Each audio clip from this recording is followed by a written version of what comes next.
All right, good Tuesday morning, everybody. All right, there's some good news for some NASA astronauts. So yesterday we told you the stranded NASA crew, they might be finally coming home. It is official. So the hatch was closed between the SpaceX Dragon and the International Space Station late last night. Just a few hours later, the capsule departed from the ISS. Among those on board, of course, astronauts Sunny Williams and Butch Wilmore.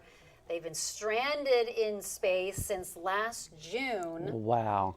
Yeah. Long time. Officials are planning for the crew to splash down just before 6 o'clock this evening. So you can see that they're getting, this was, of course, late last night, and they're getting all suited up and ready to go and come home.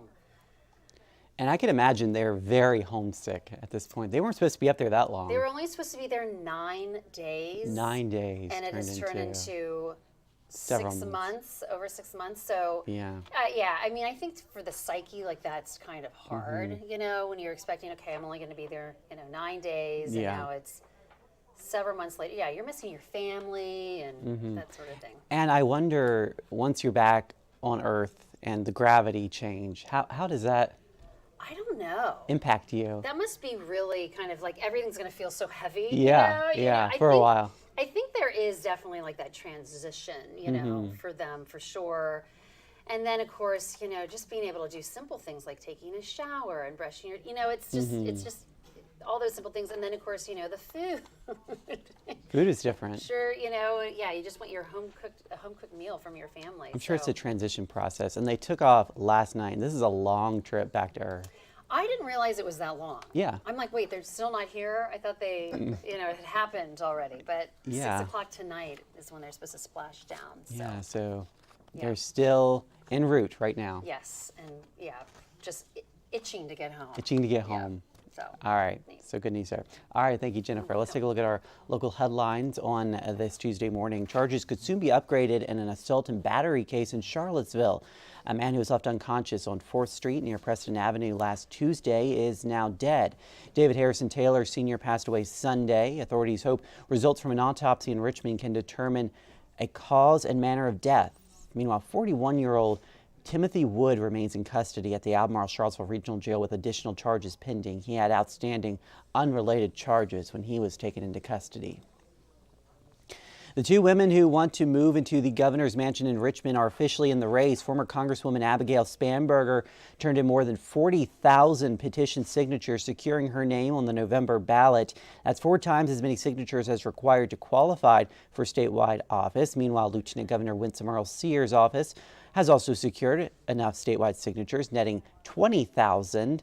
The deadline for those wanting to toss their hat into the ring for the gubernatorial race is April 3rd, and Election Day is November 4th this year.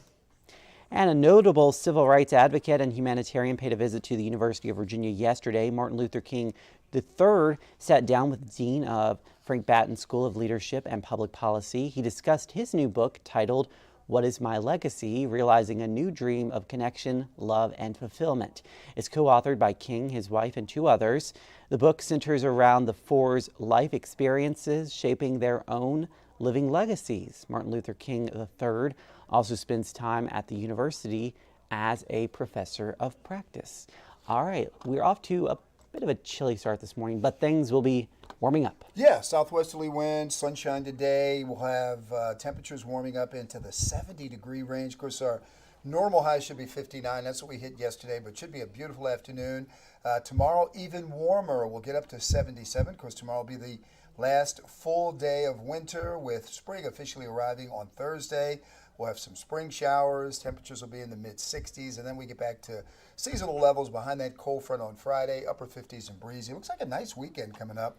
Partly sunny, 67 Saturday, 62 on Sunday, and some additional spring showers in our forecast for Monday. Always good to get that rain during the springtime season. So yeah, it doesn't compute in my head. 77 degrees on the last day of winter. I know, right? How about that? It's still technically winter, I guess. Yes. So spring is on its way. All right, thank you, David. Let's take a look at traffic on this Tuesday morning. This is US 29, a hydraulic road. I hope you have a safe drive into work and school this morning, and we'll see you again on 29 News at noon. Of course, we're always live on the 29 News app.